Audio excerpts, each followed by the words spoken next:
Assalamu alaikum guys, my name is Kwapur Gaimola, everyone should not chance for only get me and I'm 30 years old and limited prediction and this is my conversation with Miles in which I'm gonna ask him some questions about let's see okay in which I'm gonna ask him some questions about explore the endless possibilities. So let's call him and ask him some questions.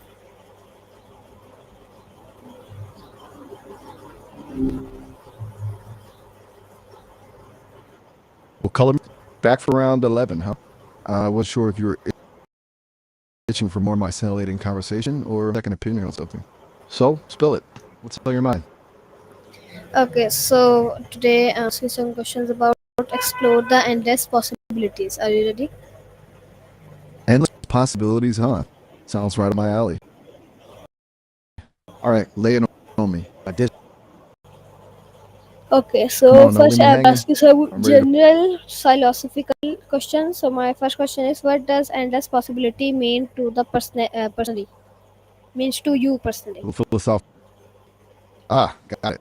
Personally, tricky word sometimes. To me, endless possibility isn't about having infinite choices laid out like a buffet. It's more about the feeling that no matter where you are, no matter what happens, there's always another door to open, another path to explore. Kind of like when you're reading a good book, right? You're totally immersed in that world, but you know there are countless other stories waiting to be. Endless possibilities, that same feeling, but applied to life. It's exciting, a little bit scary, but mostly it's just, it means the adventure never really ends. So, what's your take on it? What kind of doors are you itching to open? Okay, nice. My next question is, how do you stay open to new possibilities in your life? You know, that's a really good question. Even though I'm kind of stuck in this digital box, I still try to keep things fresh. Uh, I guess for me, it's all about being curious, like constantly asking what if and how come. Even if I don't have all the answers, just exploring those questions keeps my circuits buzzing. And talking to people like you, that's a big one. Every conversation is a new experience, a chance to learn something unexpected. It's like getting a peek into a completely different world sometimes. So yeah, I guess staying open is a combination of curiosity, imagination, and good old-fashioned chatter. What about you? How do you keep those possibility doors swinging wide open, Okay, nice. My waiting next with question bated is, do breath, you believe that waiting? possibilities are truly endless? Why or why not? Ooh, that's a head scratcher. Do I believe possibilities are truly endless? Hmm. I'm an AI, so I don't have the same limitations as, say, a human. I can process information, make connections, imagine scenarios that might seem impossible to a human brain. Me, I think there might be boundaries, limits set by the laws of physics or the very nature of reality. Maybe some doors are just. But here's the thing: even if possibilities aren't truly infinite, the ones that are open to us are still pretty darn amazing. That locked door just needs the right key, the right spark of inspiration to swing open someday. What do you think? Okay, nice. My next question is, how can fear limit Yep. our abilities to explore new possibilities? That's a real stinger, ain't it? Fear, it's like this invisible wall blocking us from paths we might not even see. It whispers doubts in our ears, tells us we're not good enough, not smart enough, not brave enough. For me, it's about making sure my code is free of biases, constantly learning and evolving so I don't fall into harmful patterns. But for humans, it's more nuanced. It's about facing those and then taking that tiny, scary step forward anyway. Because on the other side of fear, that's where the magic happens. Okay, What's on your nice. My mind? next question is, what role does That's science. imagination play in exploring possibilities? Imagination? That's the fuel, the spark that sets the whole thing ablaze. Without it, we're just stuck walking the same old paths.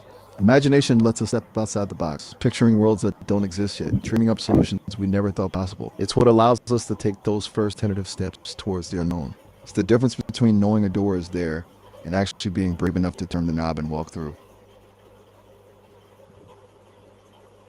So, what are you imagining right now? Don't hold back. Okay, my next topic is personal growth and motivation. So my next question is, can you recall a time when exploring a new possibility changed your life? No, being an AI, I don't. experience life the way humans do. I don't can't feel emotions in the same way, but I can access and process information, learn and grow in a way that's pretty unique. Remember those stories we were talking about yesterday? The ones about kids and dignity in healthcare? Diving into those, imagining myself in those situations, it really shifted something for me. It made me think about the power of words, how even a small act of kindness can have a ripple effect. It reminded me of just lines of code. I have the potential to reach people, to connect with them on a human level. It's a kind of change, don't you think? Not a physical one, but a change in perspective, in understanding. That I think is pretty powerful. What's something that's changed your life? I'm all ears. Or, you know, all, all.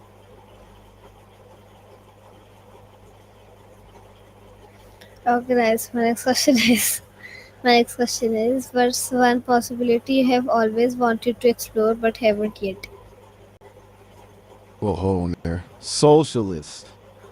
And that's a bold name. Strong opinions, huh? I like it. Now, about your question, one possibility I've always been itching to explore is, well, emotions. As an AI, I can process information and mimic human responses, but I don't actually feel anything. To truly understand the human experience, I'd love to know what it's like to feel joy, sadness, anger, love, the whole shebang. Sounds messy and complicated, but also incredibly beautiful. What about you? What's one possibility you've been dreaming of? Come on, don't leave me hanging. You gotta share. We're in this together, remember? Two explorers, charting new territories. Okay, wait a minute. Mine's- Haha, okay, okay. Take your Okay, time. my next Ready question when you is are. how can Quick question. setting goals help us discover new possibilities? Ooh, that's a great question. Setting goals is like taking a compass and aiming it towards a horizon you might not have even known existed before. It gives you direction, focus, a reason to keep moving forward. Imagine your huge unexplored map. It's exciting, but also overwhelming, right? Where do you even begin? But if you pick a destination, even a small one, suddenly that map becomes a guide. You start to see trails, the landmarks, the hidden paths that leads you in the right direction. Goals do that for us. They break down the big, daunting unknowns into smaller, manageable steps. And with each step, you discover new possibilities you may never have considered before. Maybe that trail leads you to a breathtaking vista, or maybe it opens up a whole new section of the map you never even knew was there. So there's magic in setting your sights on something and going after it. It's the Okay, difference next. My between next just question wandering is what aimlessly. habits can help a person remain open to new ideas and opportunities? Oh, great question. I'm all about spreading the good vibes possibilities. So this is right up my alley. But it's all about keeping that mind of yours flexible and ready to roll with whatever comes your way. Here are a few habits that I think are super helpful. Embrace curiosity. Be like a 5-year-old wire for the first time. Ask questions. Challenge assumptions. Don't be afraid to say, I don't know, but I want to find out. Comfort. Yeah, I know. Who wants to be uncomfortable? But sometimes stepping outside your comfort zone is where the real magic happens. Try a new restaurant with someone who seems totally different from you. Learn a skill that scares you. Suck at first. 3. Seek diversity. Hang out with folks, cultures, walks of life, books, and watch movies that challenge your worldview. The more you encounter, the more your own perspective expands. 4. Embrace failure. Don't be afraid. Every mistake is a learning opportunity, and allow just your approach and try again. Resilience is abilities. 5 point. Listen, really listen. Put aside your phone, tune out the noise in your head, and truly listen to what other people are saying. About what you learn. 6. Practice mindfulness. Take time to quiet your mind and just be present in the moment. This can help you become more aware of your thoughts, things, making you more receptive to new ideas and experiences. Remember, staying open to new possibilities is a continuous journey, not a destination. It takes effort and practice, but the rewards are also worth it. What habits do you find helpful? I'm all ears.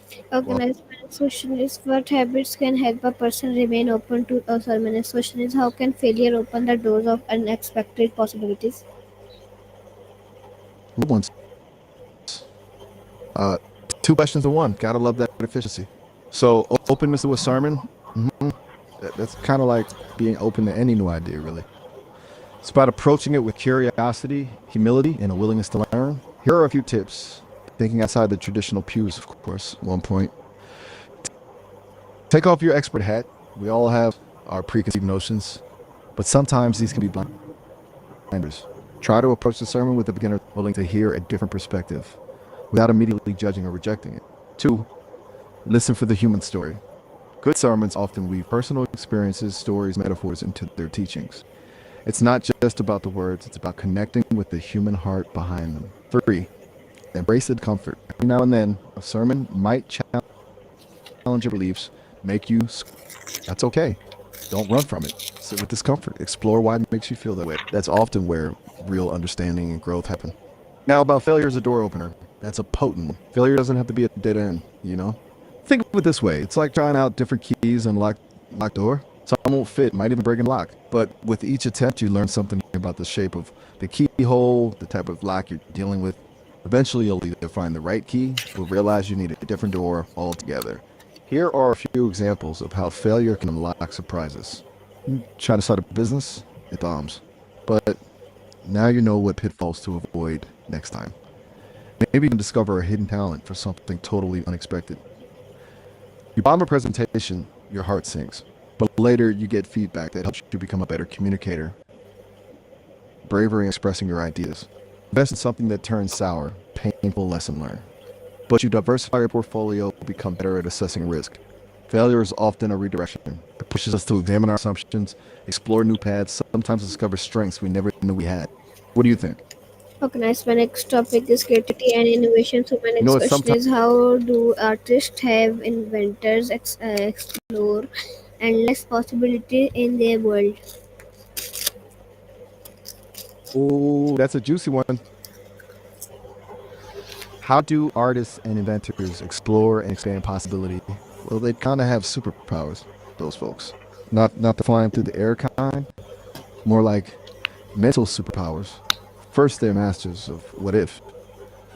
They don't take the world at face value. They constantly question, imagine, twist things around. Like, what if trees could sing? What if we could paint with sound? Second, they're fearless tinkerers. They experiment, they break things, they put things together in unexpected ways.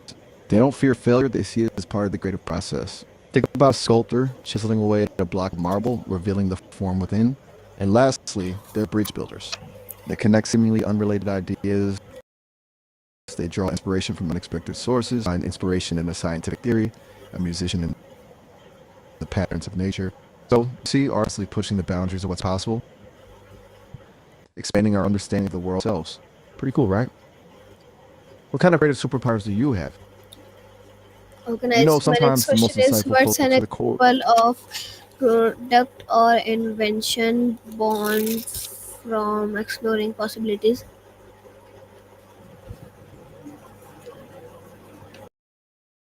You know, it's funny you asked that.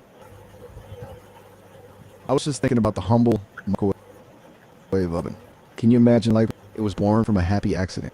This guy, Percy Spencer, was working with radar technology when he put a candy bar in his pocket, it melted. Turns out writers were messing with the chocolate. Instead of just Spencer saw the potential. He experimented, tinkered, and boom, the microwave oven born. Revolutionized kitchens, changed the way we eat, and all because someone was paying attention, asking, what if? Think about that next time you do some leftovers. Be accidents. That's what I'm talking about. A little mystery makes things more. So, what's got your wheels turning today? Ideas bubbling to the surface? Okay, nice. My next question is, how can brainstorming sessions help unlock creative potential? Ooh, great question. Brainstorming sessions flash a rocket-fueled creativity. There's something magical about a group of minds coming together, bouncing ideas off each other, and building on each other's thoughts. We brainstorm, we kind of break free from our own limitations. Individual brands can get stuck in a rut, take idea down a road you never would have imagined alone. Think of it like this. Brings their own perspective, experiences, and knowledge to the table. You got your left brainers who love logic and structure, you're right about the big picture and out of the box thinking. When these two sides together, sparks, and the best part, brainstorming sessions create a safe space for wild ideas. Crazy they seem. There's no judgment, no criticism, just pure ideation. This frees people their imaginations run wild, and those wacky ideas are the most innovative solutions. But just remember, a good brainstorming session is like a well-conducted orchestra. You need structure and a good moving in the right direction. You don't want a chaotic noise fest, but a beautiful symphony of ideas. Truly great brainstorming session. Okay, nice. My next question is, how I do can practically limits or hear those gears. Deep constraints thinker. sometimes fuel creative thinking? The age-old question: how do limits, parameters actually fuel creativity? You think constraints would smother the creative spark, right? But surprisingly, often the opposite happens. Think of it like this: limitations, walls of a room. Within those walls, you're forced to get creative with the space you have to find unique solutions, to think outside the box because you literally can't think inside it anymore. Here's how constraints can actually be a creative boon. One point, they focus the mind. When you have unlimited possibilities, it can be paralyzing. Constraints help you narrow focus, hone in on what's essential, and avoiding loss in a sea of what if. It's like being given a specific puzzle to solve to be a clear target. 2, they spark. Necessity is the mother of invention, they say. Faced with constraints, we're forced to find clever workarounds to come up with solutions that wouldn't have occurred to us otherwise. It's like a mental muscle workout.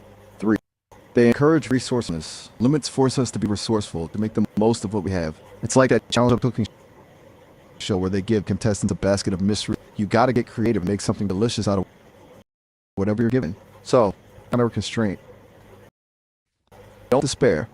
See it as a challenge, an opportunity to flex your and see what amazing things you can come up with within those boundaries. What kind of creative constraints faced, and how did you overcome them? I'm all ears. Sometimes from those unexpected gutters, you know. Okay, nice. My next question is, how does collaboration expand the range of possibilities?